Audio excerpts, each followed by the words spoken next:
familia era muy humilde. Mi madre era sastre, o sea, cosía, chalequera era. Pues mi abuelo había sido cortador, que en paz descanse. Y éramos 2 hermanos, sin papá, a nuestro lado, ¿no? Solamente mi mamá. Y tenía un hermano menor, mi mamá, que estudió en el Industrial Griego. Entonces, 10 años después, entré también en el Industrial. Había ganado un año en la primaria, porque yo llegué al primero de primaria sabiendo leer, sabiendo sumar, restar. Así que cuando llegué a la escuela al primero, un día la llamaron a mi mamá y le dijeron, ya dije, ¿qué travesura habrá hecho este? Pero siempre un chico muy calladito, humilde, ¿no? No era muy sociable, no tenía amigos, era siendo excepto mi barrio, ¿no? Y entonces estudié mecánica como mi tío. Mi tío salió el año 52, 53. Y 2 años después, ya trabajando él, se compró un radioreceptor. Era una radio armada en Bolivia, en La Paz, supongo. Marca mundial.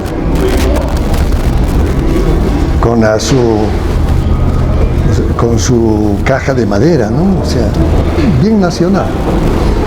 Y empecé a soñar, pues, con las cosas que escuchaba en la radio. Yo tendría entonces 12 años, 13 años recién.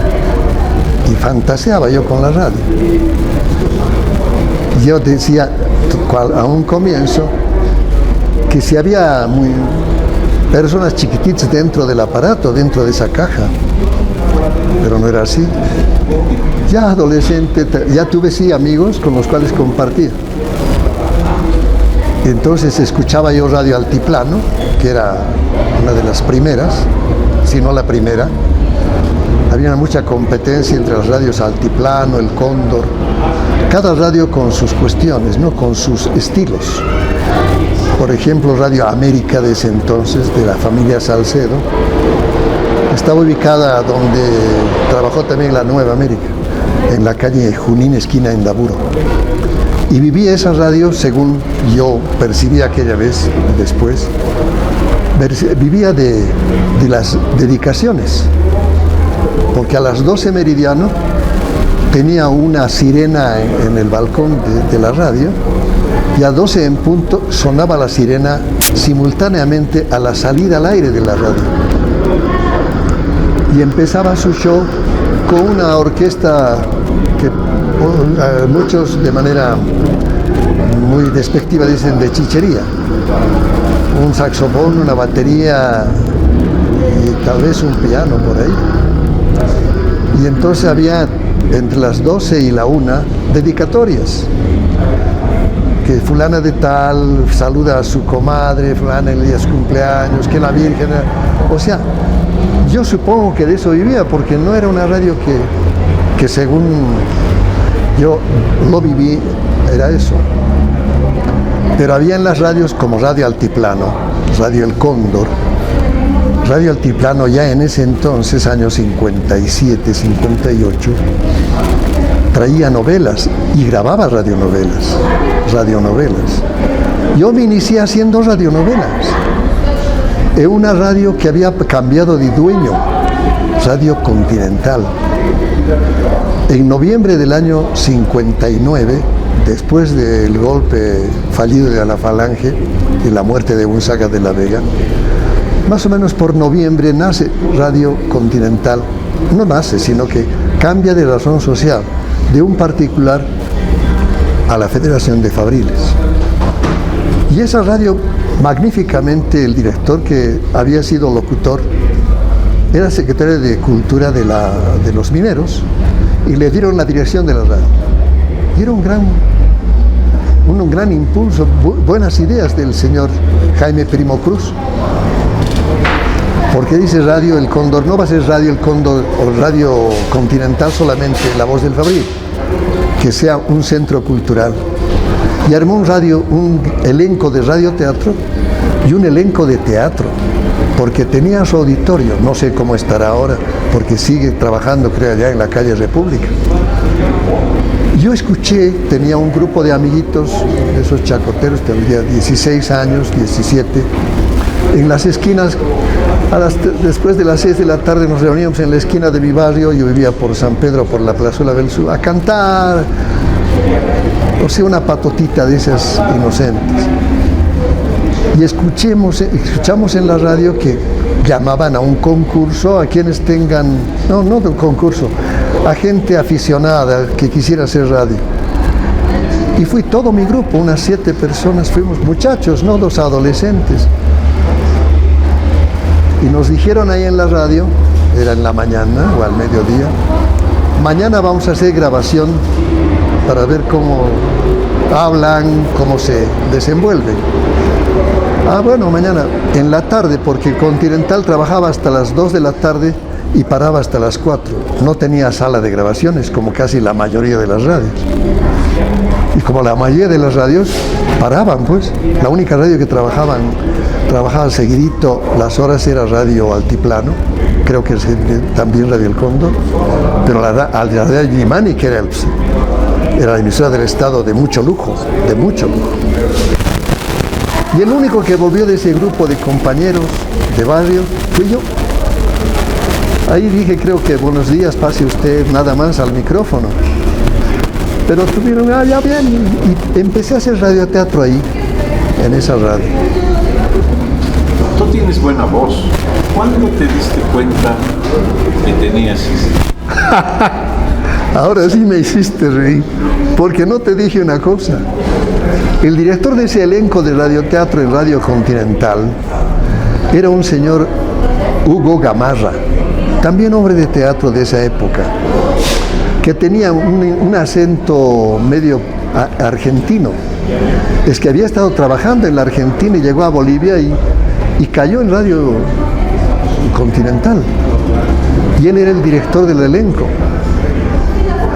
Había otro locutor y también actor que se hizo cargo del elenco de teatro.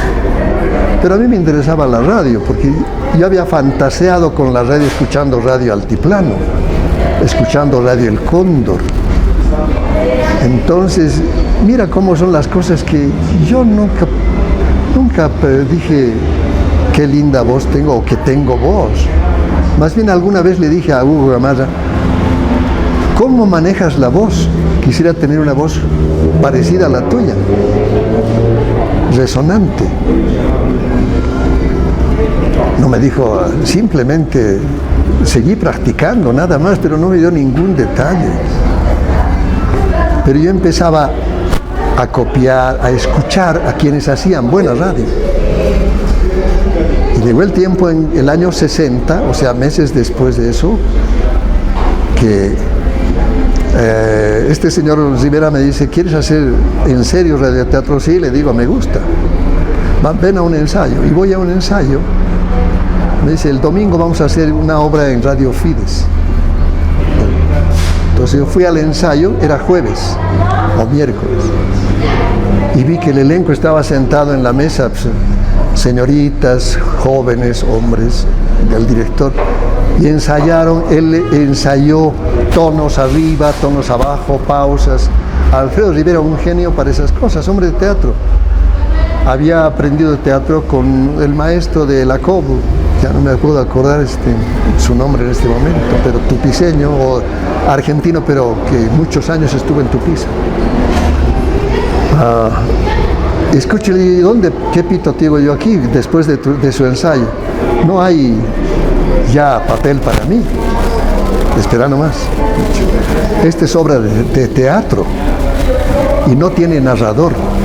Vamos a crearle un narrador. Ven a mi oficina mañana y contigo vamos a hacer el narrador. Poner en situación quiénes entran, quiénes salen, están furiosos o no, etc. Perfecto. Así vi cómo hacían libreto. Libreto lo hacía mi amigo, ya de radio. Claro, yo había visto el libreto en Radio Continental, pero ellos ensayaron con un libreto de teatro.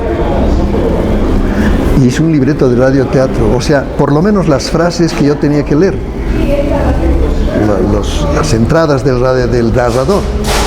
Y el domingo de prepo hemos entrado a hacer, pero no grabado, en vivo, en Radio Fides. Estaba de subdirector el padre Gramún, años 60, y nos felicita el cura después de la presentación de la radio, todo un éxito. Llamadas que llovían, era una radio cultural, cristiana, o sea, católica, que solamente pasaba música clásica, música suave, y además la obra de teatro tenía mucho que ver con la fe.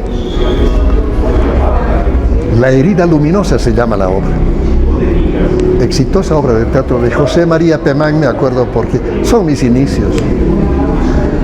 Y ahí nos reúne en el auditorio el padre Gramón y dice, qué lindo, ha salido excelente. Quieren hacer una serie, claro, no les vamos a pagar. Yo, ¿quién no pensaba en pagar? El padre Gramón me dice, apartito, me dice, Walter, parece que esto te gusta mucho. Sí, le digo, sabes, si quieres ser locutor, escucha a los mejores. Escucha Crónica. Crónica era un informativo que lo financiaba UCIS, el Servicio Informativo de los Estados Unidos. Allí estaban los mejores, según me dijo el padre Gamún. Entonces yo escuchaba Crónica y trataba de emular a los mejores, Mario Castro en ese momento, Lalo Lafalle, etc. Y llegó el tiempo en que nace una radio y yo voy a trabajar en esa radio. Bueno, busco trabajo, nuevecita la radio. Y dije, ¿cómo actúa un locutor? Yo no había hecho locución nunca. Como me enseñó Alfredo Rivera, hay que ponerse en el papel del otro. ¿Cómo actuaría un cura? ¿Cómo actuaría un zapatero? ¿Cómo actuaría un locutor? Me he puesto en eso. Y empecé a hacer locución. No me pagaron en esa radio, entonces llamaron a un concurso de locutores en Altiplano, yo fui y gané. O sea, no sé si tuve voz o no tuve voz, querido Gustavo. Así fue mi inicio en la radio.